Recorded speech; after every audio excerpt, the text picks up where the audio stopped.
9 زبردستې تبدیلیانې چې په وجود کې د اوبو وجې راځي. مونږ ټولو ته پته ده چې دا ټول ډرینک صحت له څونه بد دي. غټوالی، د زړه بیماریانې، د معدې مسلې، د سکین بیماریانې او د غاښونو تکلیفونه. دا خو ډېر د یری نمونه دي، نور به نه یادو. خو څه به وشي که مونږ د دې ټول ډرینکس په ځای صرف اوبه څښل شروع کړو؟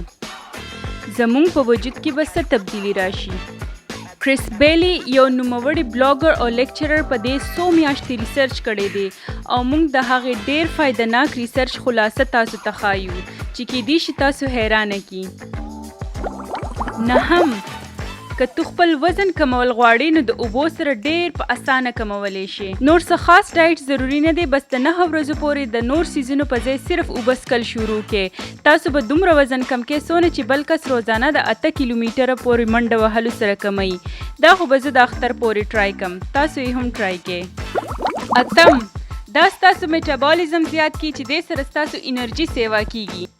صرف د سحر 19 اونس اوبه څښل زموږ میټابالیزم 24% یعنی 40% سیوا کی.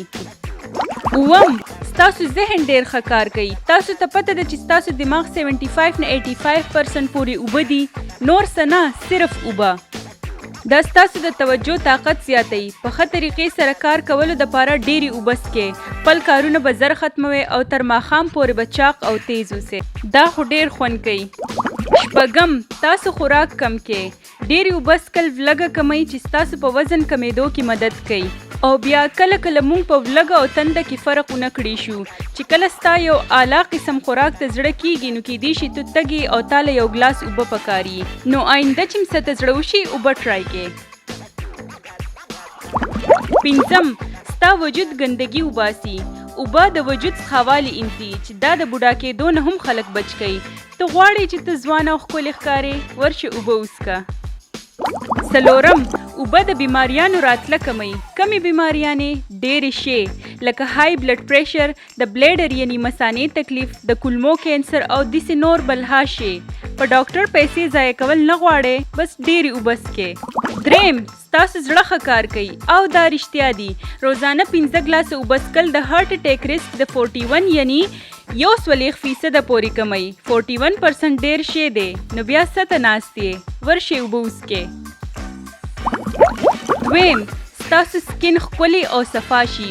اوبه ستاسو سکین یعنی سرمن کې نمی پیدا کوي او یقین وکړئ چې که تاسو ډېرې اوبه څښل شروع کړه نو په 100 هفتو کې به خپل سکین خوښ شي. او اولنې ستاسو د خوښې ستاسو بلا شي پیسې بچت شي. تاسو په چې روزانه څومره پیسې ورکوئ؟ زه خو د چې دپاره صرف په یو اخیستلو کنګال کړم. او اوبه ډېرې زیاتې ارزانې بلکې زیات تر خلکو ته خو مفت ملاویږي.